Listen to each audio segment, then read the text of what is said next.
Hey everyone, welcome back to my channel. If you're new here, my name is Avneet and this is a series I'm calling A Millennial's Guide to Turning 40. A series where we talk about everything from career changes, relationships, and really figuring out what sparks joy in this new era of our lives. I want to help you break free from these age-based expectations. Today we're diving into a big one, the myth about the age timeline. You know, that invisible checklist that we need to be ticking off and marching towards to completion. Things like where you should be at certain milestones. Married, kids, dream job, financially stable, all by your 30s and 40s. But what happens if we don't hit those? Did we fail at life? Well, of course not. Yet so many of us feel this pressure, whether it's from family, society, or even from ourselves, to check off these boxes. But the truth is that that timeline was never meant to fit all of us. It's outdated, it's unrealistic, especially for the world that we live in today, and just quite honestly, it's unnecessary. So let's break it all down. Why these expectations exist, how to break free from them, and why redefining success for yourself is not only okay, but healthier, and honestly, more common than ever. We've all, in one way or another, been conditioned to believe that life needs to follow a linear path. Graduate by 22, have a real job by 25, be married with kids by the age of 30, own a home and be financially set by 35, and just have life figured out by the time we're 40 years old. So where do these expectations come from? Why do we all seem to feel like we need to have life figured out by a certain age? A lot of it has to do with history. For past generations, our parents and our grandparents, that timeline was much more achievable and more rigid. In the 1970s and 80s, the average age for marriage was early 20s. And by 25, most people had kids. Buying a house was considered an ultimate marker of adulthood. And most people stayed in one career for decades. But here's the thing, life in the world was much more different then. The economy was more stable, home prices were much lower, and jobs had that long-term security. A single income could support a whole family. Cultural and gender norms pushed people into early marriages and traditional roles. Fast forward to today and things have changed dramatically. People are getting married later or not at all. The average age for first marriages in the US are 34 women and 32 for men. Back in the 70s, it was 21 and 23. More people are also deciding to be child-free. Birth rates have significantly declined over the last 2 decades. And career paths are no longer linear. The average person changes jobs 12 times in their lifetime. And many switch careers in their 30s and 40s. Home ownership is even more difficult. In the 1980s, a home or average price for a home was 2.2 times that of an average salary.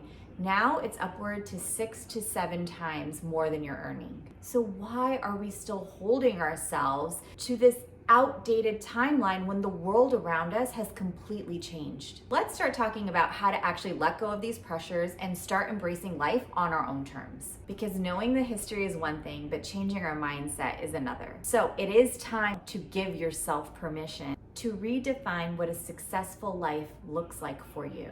I did, and I can only wish that everyone who is feeling anything like I was feeling years ago can free themselves from the pressure and the pain too. For me, the biggest stressor as I was approaching 30 was that I wasn't just unmarried, but I was entirely single. And for so much of my life, I cared too much about what other people thought. Whether that be my extended family, the Punjabi and South Asian community that surrounded me, or just even strangers and acquaintances. I let their opinions dictate how I saw myself and my own self-worth. As I got closer to the age of 30, that pressure made me so anxious. I felt like I was falling behind or doing life wrong just because I was unmarried. I lost touch with who I really was, my confidence completely depleted, and I was just deeply unhappy.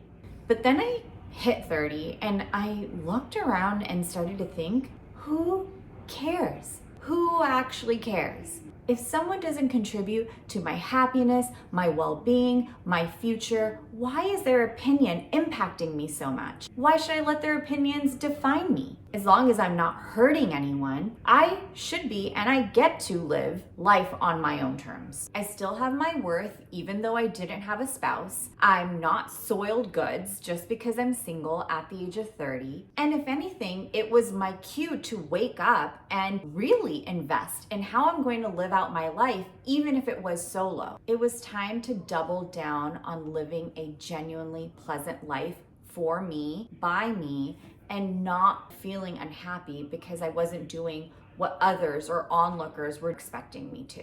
Now, as miraculous as that wake-up call was, feeling liberated to ask, who cares? It still took me time to revisit my thoughts often. So anytime that anxiety or that sadness was creeping up, I had to really start to shift what I was putting my attention to. Society and that outdated timeline, or focusing on my own happiness. I essentially had to spend time untangling these beliefs that I had to be all these different things to different people. I had to stop myself multiple times to objectively look and see in black and white that no one who truly mattered to me actually disliked me or enjoyed me less just because I was single. And that the plain reality was that they loved me unconditionally. More than anything, they wanted me to be healthy, physically healthy, and mentally healthy. Anyone who was outside of that love, who sat in judgment of me, wasn't energy that was worth keeping in my headspace. The irony of all this worry and anxiety of what others and onlookers were thinking of me were oftentimes boogeymen that I created in my head.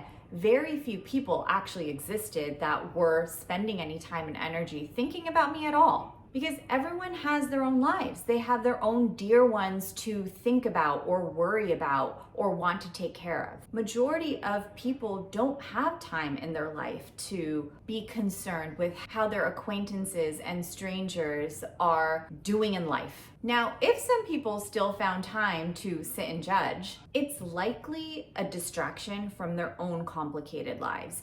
And who wants advice or opinions from them anyway? We can only control ourselves, so our focus has to be on ourselves, our own life, our own health, our self-love, and our metaphorical side of the street. So what questions did I explore to shift my mindset from what I was thinking and feeling in my late 20s to what I started to think and believe in my early 30s? I'm going to ask a series of questions to consider. And if it helps, jot these questions down so that you can take some time independently to answer them for yourself. The thoughts that come up, the self-talk you have around those questions, and focus on whatever aspect is giving you the most pressure right now as it relates to the age timeline. Let's start with questioning the narrative. Where did my expectations come from? Was it my family?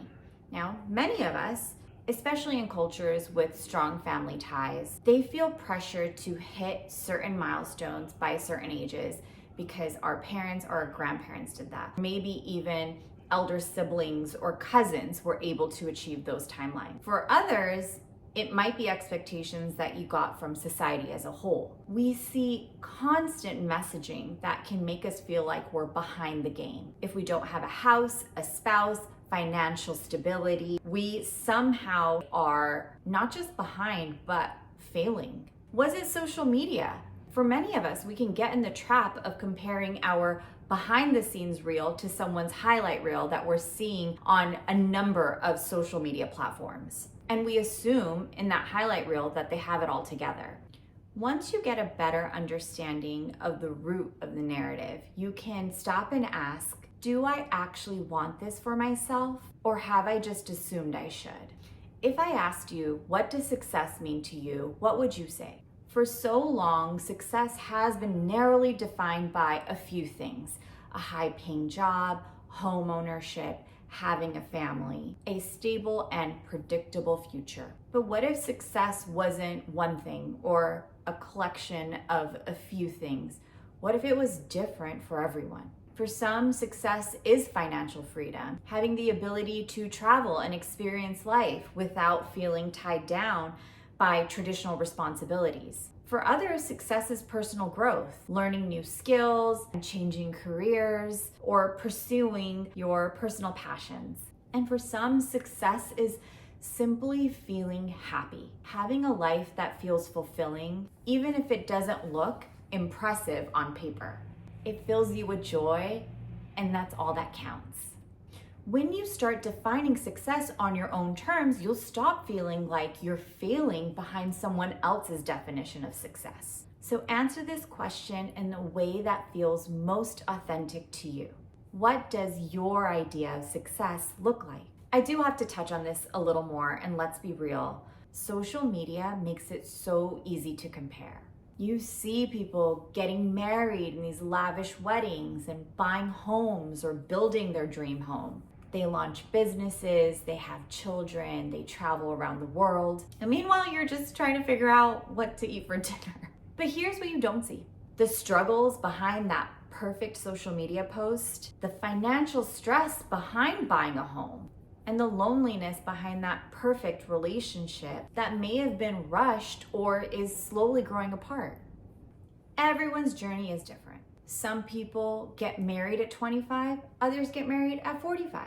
Some people achieve their dream career at 32, others at 52. Neither age is right or wrong. It's just different because we're different. Your life isn't behind, you're just on a different path.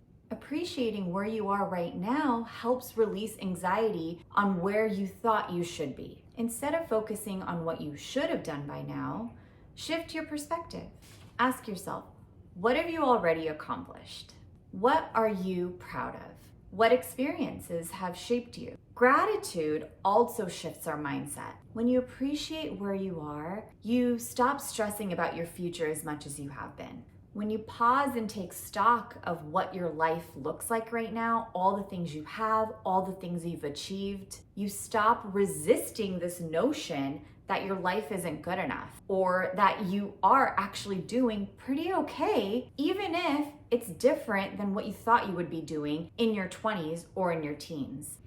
Now, the best part of getting older in this day and age is more people are rejecting that idea of a timeline. They're rejecting it because those outdated timelines don't feel like they would even fit in their lifestyle.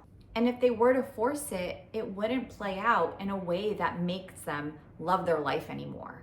So I did some research, and here are some things that I found as it relates to millennials in our 30s and 40s. 60% of millennials say they value experiences over material things. The average age for first-time home ownership is rising, so it's much higher than it was for the boomer generation and even the Gen X generation. Career changes in your 30s and 40s are becoming the norm. Remember that stat that I shared, people change their jobs upwards of 12 times in their lifetime. And in that 12 times, now it's becoming more normal to change your career altogether. More couples are choosing not to have kids or having children later. They're also delaying marriage or even not getting married altogether. And the traditional nuclear family is evolving. More people are prioritizing personal fulfillment over the pressure to have that marriage with 2.5 kids and that white picket fence.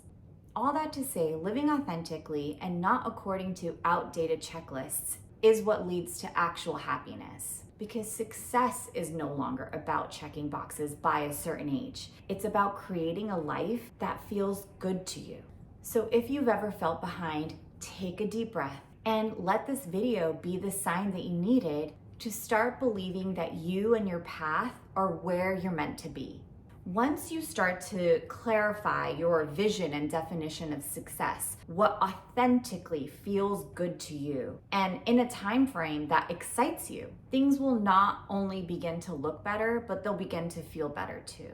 The pressure will be off, some inner peace will start to return, and expressing gratitude along the way is going to make this next leg of your journey in life feel all the more enjoyable. Now, I want to hear from you. Have you ever felt the pressure to hit a certain milestone by a certain age? And how are you redefining success and what it looks like for you in your life? Drop a comment below. I'd love to start a conversation about it. And if you liked this episode, don't forget to hit the like, subscribe, and the bell so that you don't miss the next episode. We're just getting started. We've got some great topics coming up in A Millennial's Guide to Turning 40. Thank you so much for watching, and I'll see you in the next one. Bye.